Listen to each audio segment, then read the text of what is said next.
My name is Cassandra Vale. I'm 29 years old, and until that beach trip, I honestly believed Mason was one of the safest choices I had ever made. We had been together for about 14 months.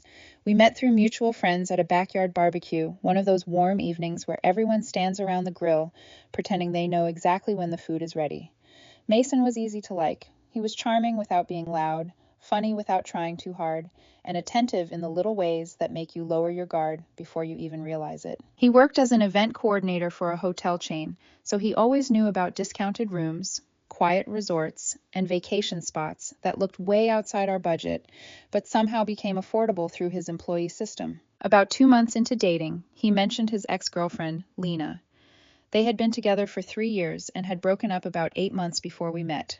According to him, it ended because she wasn't ready to build a real future, and he had finally moved on. I didn't question it much.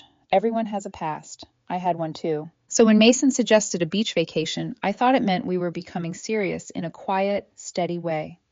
Not a proposal, not some huge milestone, just a week together, away from work, away from routine, in a rental house right on the water. He found the place through his work connections. A 2-bedroom beach house, way below market rate because of his employee discount. I paid half, which came out to about $800 for the week. Mason handled the booking because it was through his company's system. For months, I looked forward to it. We drove down on a Saturday morning. 5 hours in the car, windows cracked open, good music, Mason tapping the steering wheel, like nothing in the world was wrong. We stopped for lunch at a small seafood shack he said he knew from a work trip. He looked relaxed, affectionate, normal. "You're going to love this place," he told me, and I believed him. We got to the rental around 4 in the afternoon. It was exactly what he promised. Pale wood floors, white curtains moving in the ocean breeze, a back deck facing the water. For a few minutes, everything felt perfect. I had just carried my suitcase into the bedroom and stepped toward the deck when a car pulled into the driveway. Mason froze. Not surprised, not curious, frozen. His face went pale in a way I had never seen before. I looked at him. "Are you expecting someone?" He opened his mouth, but nothing came out at first. Then he said, "Cass, I need to tell you something." Before he could explain, a woman walked around the side of the house carrying a duffel bag and a cooler. She was pretty in that effortless beach town way. Tall, sun-browned, sunglasses pushed into her hair, wearing a loose white cover-up over a swimsuit, like she had stepped straight out of Mason's life before me. She stopped when she saw me. Then she looked at Mason, then back at me. "Oh," she said, "you must be the girlfriend." I felt my stomach drop before anyone said another word. Mason stepped forward with a nervous laugh. "Okay, so I should have mentioned this earlier." Lena lowered her cooler onto the deck like she had every intention of staying. Mason kept talking quickly. "When we booked this place months ago, it was originally supposed to be a group trip. Me, my brother, and Lena. We had reserved it before you and I got serious. Then things changed. My brother couldn't come, but the booking was already paid for, and I didn't want to waste it."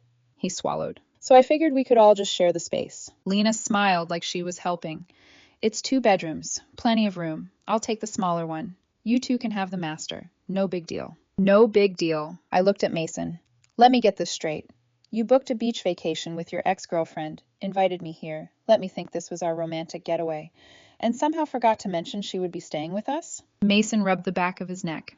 "I didn't forget. That was worse. I just didn't know how to bring it up," he said. "I knew you'd react badly." "React badly?" Lena crossed her arms. "We're all adults." Mason nodded too fast. "Exactly. She and I are just friends now." From inside the house, Lena opened the fridge and pulled out one of the drinks I had brought. "Ancient history," she called. "I'm just here for the beach." Something in her tone told me she had imagined this moment before. Maybe not exactly like this, but close enough. Mason looked at me with pleading eyes, waiting for me to become the easy girlfriend. The cool girlfriend. The woman who smiles through humiliation just to prove she's secure. I took one slow breath. "You know what?" I said. "No problem." His shoulders relaxed. "Really?" "Yes, no problem at all." I walked into the bedroom, picked up the suitcase I had unpacked less than 20 minutes earlier, and started putting my clothes back inside. Mason followed me. "What are you doing?" "Packing. Cass." I folded a dress and placed it neatly into the suitcase. He stepped closer. "Why? You just said it was fine." "I said no problem. This is me having no problem." His voice dropped. "You're being ridiculous." I zipped the suitcase. Lena was sitting on the couch now, watching us like we were entertainment. Mason's face hardened. "You're really going to ruin the whole vacation over nothing?" I looked at him fully. "Nothing?" He didn't answer, because even he heard how bad that sounded. I grabbed my toiletry bag, picked up my purse, and walked toward the door. Mason followed me onto the porch. You can't be serious. I am. You're acting immature. I looked past him at Lena, who was still holding my drink, then back at him. Enjoy your week. I loaded my things into my car and pulled out of the driveway while Mason stood on the porch, furious that I had refused the role he had written for me. 2 miles down the road, I saw a resort I had noticed on the drive-in. Ocean view. Glass balconies, expensive enough that I knew I should keep driving. I didn't. I walked into the lobby and asked if they had any rooms available. They did. A king suite with a balcony overlooking the water. $340 a night. Financially stupid? Maybe. Emotionally necessary? Absolutely. That evening, I sat on my balcony with room service, the ocean turning gold in front of me, and a glass of wine that actually belonged to me. Then I did something petty. I posted a photo to my Instagram story. Just the sunset, the balcony railing, and my hand holding the glass. Caption: upgraded my vacation plans. Sometimes the best trips are the ones you take alone. Within an hour, my phone started buzzing. Mason, seriously? You're posting vacation photos while I'm sitting here upset? Then, this is passive-aggressive. Then, you're trying to make me look bad. Then, can we please talk like adults? I turned my phone to Do Not Disturb and slept better than I had in weeks. Until midnight. Someone knocked hard on my hotel room door. Cass, Mason said through the wood. I know you're in there. I stood still, listening. Part of me knew this wasn't about fixing anything. It was damage control. The moment I left that rental, Mason lost control of the story, and now he wanted it back. I looked through the peephole. He stood there in flip-flops and a wrinkled t-shirt, his hair messy from the ocean wind. I opened the door, but stayed in the doorway. He noticed immediately. You actually left. You watched me drive away. That's not what I mean. Then what do you mean? He looked at me like I had become someone else in the span of a few hours. Finally, he exhaled. I thought you'd cool off. That was the first honest thing he had said all day. I didn't think I would choose myself. He thought I would get upset, sit alone for a while, and eventually come back. Mason, why are you here? Can we talk inside? No. His expression tightened. Seriously? Seriously. He rubbed his face. I made a mistake. You think that's what this is? I should have told you about the booking. You had months to tell me. His eyes flickered away, and that tiny movement said more than his apology. You didn't forget, I said. I never said I forgot. Exactly. He shifted his weight. Nothing is going on between me and Lena. I hadn't accused him of cheating. Not once. But somehow he kept defending himself like I had. Then why hide it? I knew you'd react like this. There it was again. My reaction was the problem. Not the lie. Not the planning. Not the woman sleeping in the next room of the house he had invited me to share. You should go back, I said. Cass, go back to your vacation. Our vacation. No, your vacation. His face hardened. You're blowing this way out of proportion. Mason, your ex-girlfriend is sleeping in the next room of the beach house. She's in a different room. The fact that he thought that helped him almost made me laugh. I don't know if you cheated, I said, but I know you lied. For once, he had nothing ready. When he finally spoke again, his voice was quiet. I don't want to lose you. The words should have hurt more. Instead, I wondered why honesty only mattered after consequences arrived. You should have thought about that before today. He stood there for a few more seconds, then walked back toward the elevators. I locked the door, went back to the balcony, and listened to the waves until my pulse finally slowed down. The next morning, I woke up to 12 messages. By lunch, there were 23. By sunset, 38. Some sounded apologetic. Some sounded angry. Some sounded like he had written them, deleted them, and argued with himself before hitting send. But every version came back to the same thing. Mason wanted me to trust him again, while still refusing to be fully honest about what had happened. When I got home from the beach, I gave myself a few days before making a final decision. 14 months is not something you emotionally untangle in one afternoon, even when you know you're right. By the third day, Mason showed up at my apartment. I wasn't going to answer, but he kept knocking until a neighbor opened their door and looked down the hallway, so I opened mine. He stood there holding flowers. For a second, the gesture almost annoyed me more than the lie. Flowers were for forgotten anniversaries.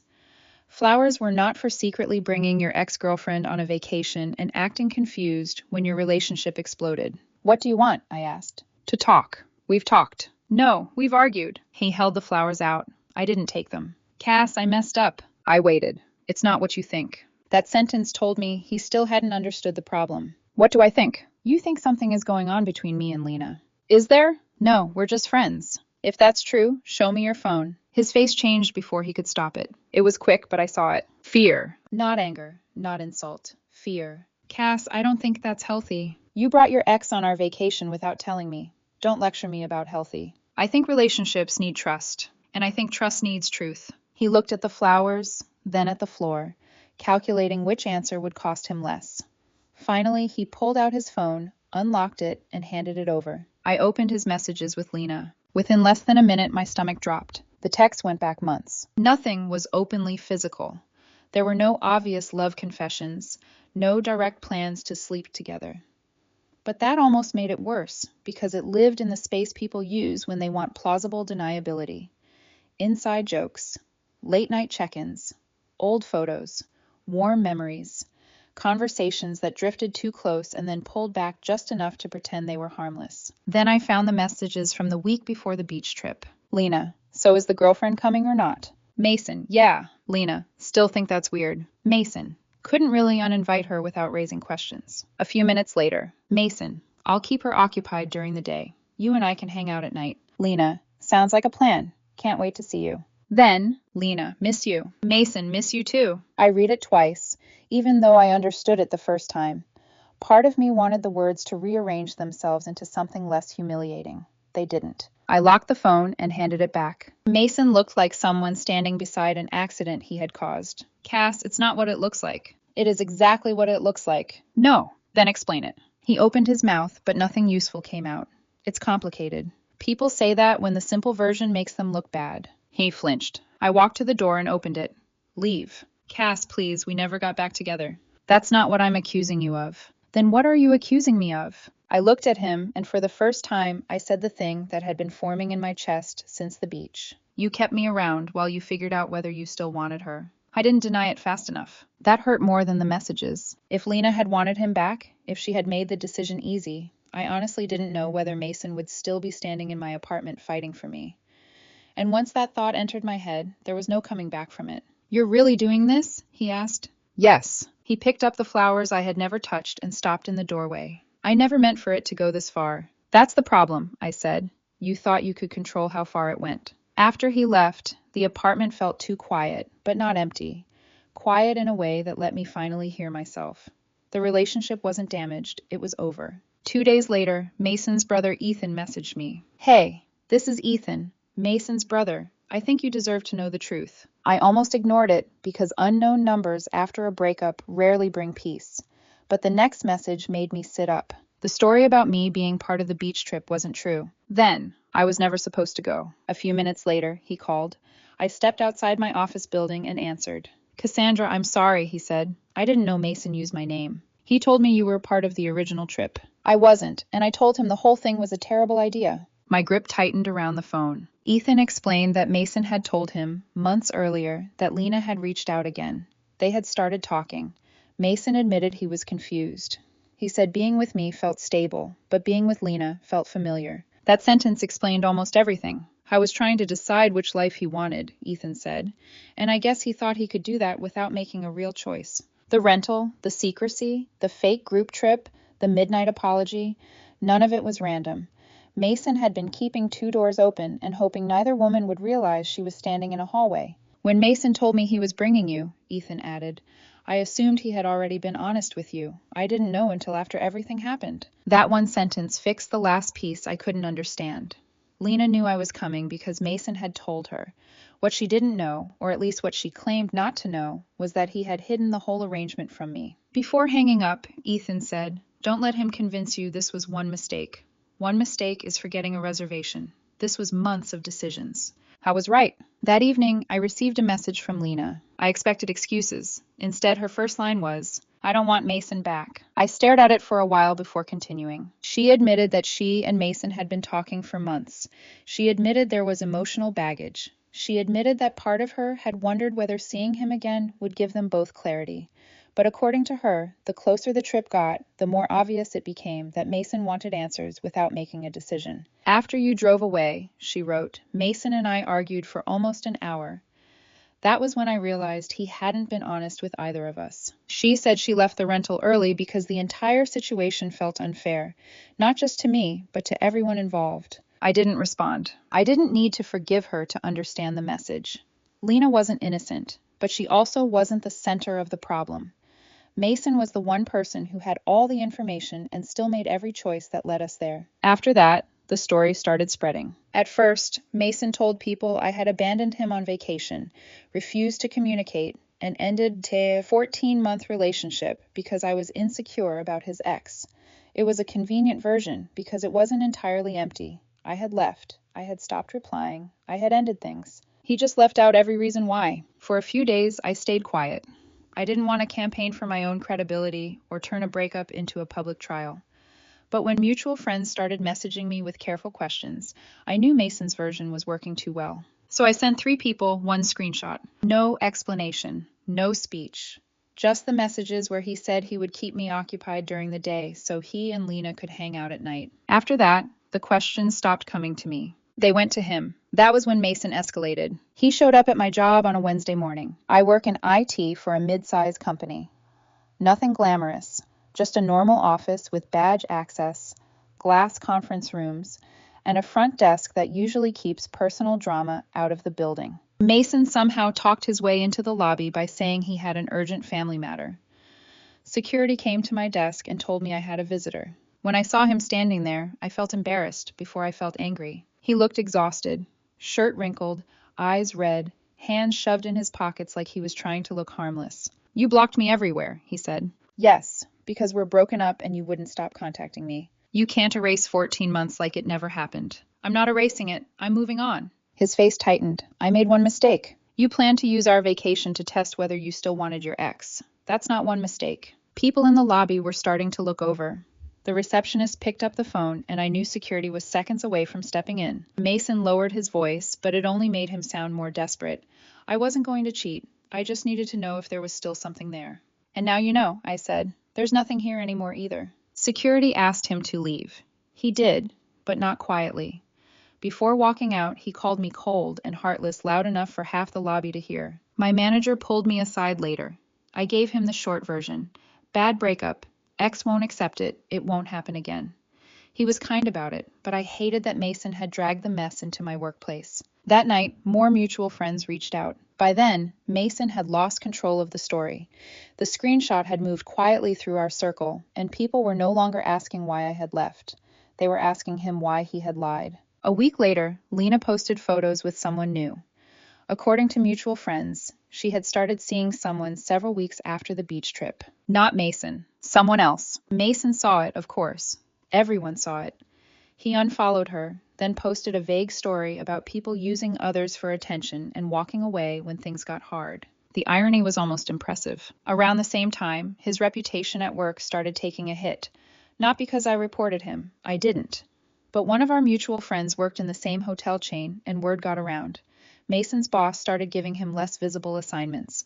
A promotion he had been expecting got delayed pending review. People who used to treat him like the charming event guy suddenly acted careful around him. I blamed me for that too. A handwritten letter showed up in my mailbox a few days later. 4 pages. I read it once. He said I had ruined his life over a misunderstanding. He said he never would have actually done anything with Lena. He said his career was suffering because I had told people private things.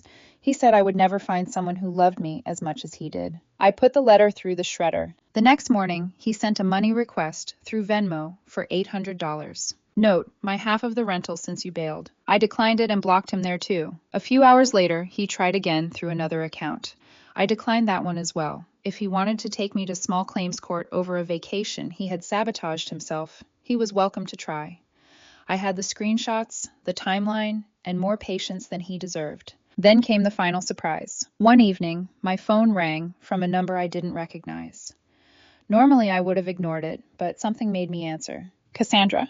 "Yes? This is Robert, Mason's father." I sat up immediately. Robert and I weren't close, but every time I had met him, he had been direct and decent.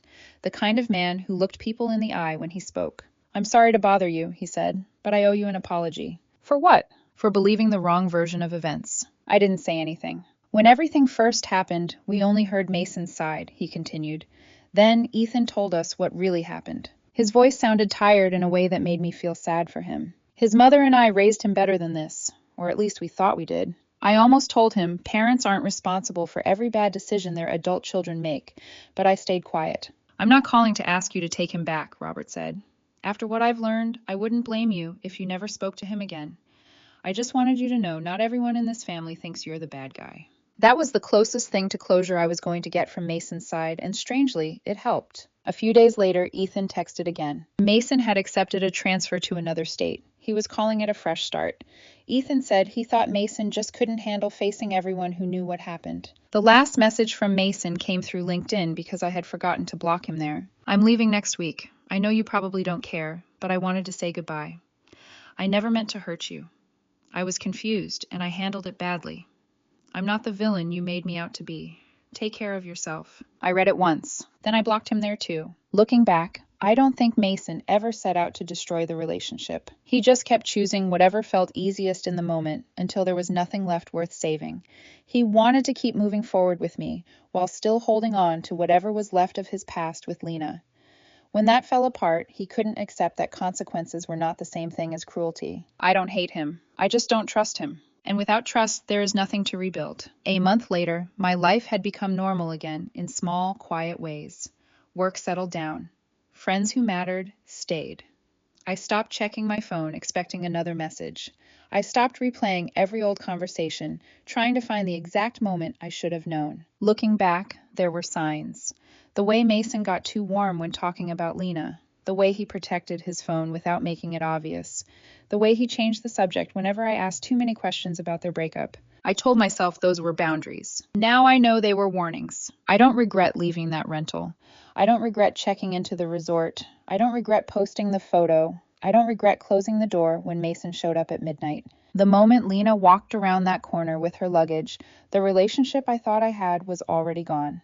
I was just the last person to find out. Mason got the beach trip he tried so hard to keep hidden. Lena got the clarity she said she wanted. And I got a quiet room overlooking the ocean, and a lesson I won't forget. In the end, leaving accomplished what months of conversations never did. I walked away, told the truth when I needed to, and let everyone live with the choices they made.